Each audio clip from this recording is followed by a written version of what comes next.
And Krishna is giving them pleasure from within. They're actually feeling satisfied. Their hearts are satisfied. Because their hearts are satisfied, they have no need to find fault in others. They have no need to start useless arguments or to try to one-up the other guy and engage in this kind of competition. The competitive spirit is very destructive. I remember when I was a youngster being in school, and it seemed like all the other young kids did was fight and argue.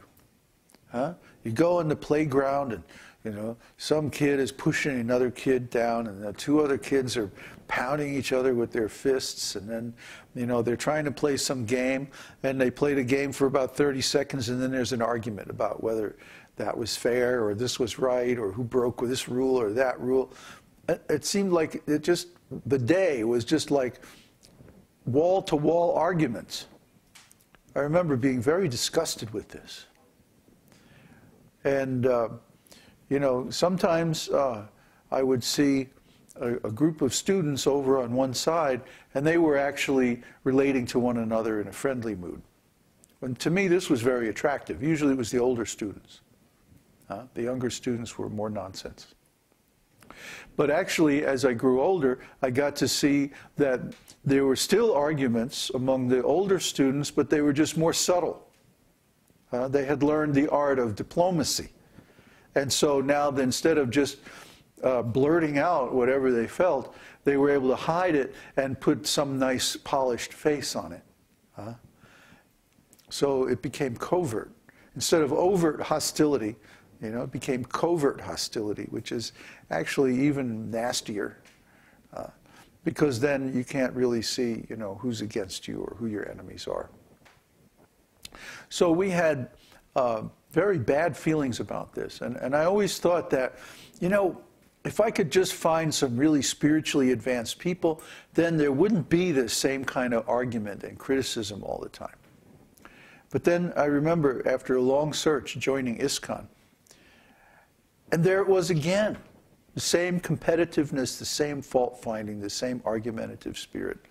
And I remember feeling so disgusted. Why is this? Why is this? And it was because the devotees were pretending to be advanced, or they were posing themselves as being advanced, but actually they weren't very advanced at all. They were still in the first stage, simply chanting the holy name, but not really following all the rules and regulations and worshiping the deity very nicely and all that, you see. Maybe they had some formal initiation from the spiritual master.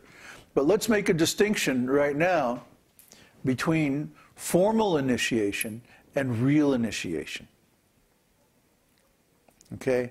The formal initiation is when you go into a temple and a spiritual master gives you a set of beads and a spiritual name, and then you promise to follow rules and regulations of devotional service and chant the holy name and remain true and faithful to your teacher and the sampradaya and like that. Then there's a fire sacrifice, and then everybody has a big feast and goes home. That's the initiation, right? No, no. The initiation is the rest of your life. The initiation is actually following those principles, actually doing the devotional service that you promised to do at the time of initiation. The real initiation means following the instructions of the spiritual master, which are non-different from the instructions of Krishna. So a neophyte tends to get hung up or identify with the external, formal part of the initiation. And you see there's this tremendous arguments going on among the devotees now about what does it mean to get initiated, and what is the role of the person performing the initiation ceremony. You know, is he a guru, is he a ritvik, is he this, is it that, what does it mean? This is all like useless argument. The real meaning is Krishna is giving the instructions how to engage in devotional service in the Shastra. And when we accept initiation, basically we are making a commitment to following those instructions. A lifetime commitment. A total commitment. A commitment that cannot be undone. So if we accept this at its face value, that means the rest of our life we're going to be engaged in that devotional service. The rest of our life we're going to be serving that guru, that sampradaya, that process of devotional service, and ultimately serving Krishna. So the real proof that someone has been initiated is not that they've gone through some ceremony. I mean, it can be a very nice ceremony. It's a wonderful ceremony. But what is the use of going through a ceremony and then not following the vow or not following the promise that you make at the time of initiation? What's the good of going through the ceremony and then fighting and bickering with your god brothers, or refusing to follow the orders of the spiritual master, or falling down from the standard of pure devotional service? What's the use of going through a big ceremony or having a very nice, beautiful temple, very expensive construction, all nicely decorated and so on and so forth, if nobody's happy inside? What's the use of it? What's the use if everyone's bickering and fighting and arguing? So sometimes, actually this was stated by Bhaktisiddhanta. Toward the end of his life, he was so disgusted with his disciples because they were bickering and fighting over the rooms in the marble temple that he had got built in Vrindavan with some big donations. And so he said to Srila Prabhupada, I would rather sell the marble stones from the temple and use the money to print books. In other words, I would rather preach nicely instead of simply sitting in the temple and, admiring the beautiful construction work and then bickering and fighting over who gets the best room.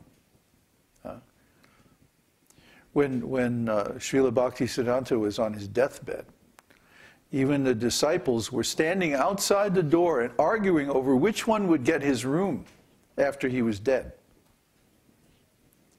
See, this is going on. And of course, we don't have to recount the similar incidents that happened in ISKCON, because that's so well known. So that's the neophyte stage of devotional service. The Madhyamadikari stage, when one is initiated by the spiritual master and actually initiated, not just with the ceremony, but really following the process, really following the stages of devotional service. Bhajana Kriya, which is the stage in which you take a formal initiation, should very quickly lead to anartha nivritti. Anartha nivritti means that all of the unwanted qualities and activities go away. And we're going to devote several classes when we finish Nectar of Instruction to going through these anarthas and how to overcome them. Because we want our students to be free from these anarthas so they can become steady and develop a taste for devotional service and become attached to Krishna. And because of that, start feeling devotional ecstasies and love. Because that's the real aim. It's not just to have a big position, to be a big senior man in the devotional organization. And it's not about, selling lots of books or getting big donations or collecting. Actually, in the very first, the second verse of Nectar of Instruction, Rupa Goswami warns against collecting too much. Yeah. Atyahara. Atyahara means collecting too much or eating too much. If you eat too much, then you become lazy. You can't do nice service. So, collecting too much means collecting more funds than are required for preaching. You see? If you collect too much money, then the tendency or the temptation will be to just sit around and not go out preaching. But a devotee's duty is to preach. A devotee's purpose is to preach and help others understand this science of devotional service. So if we don't do that, we're not going to be fully pleasing to Krishna. Or what's the use of living in Krishna's temple if we're not pleasing to Krishna? What's the use of putting on devotional clothing and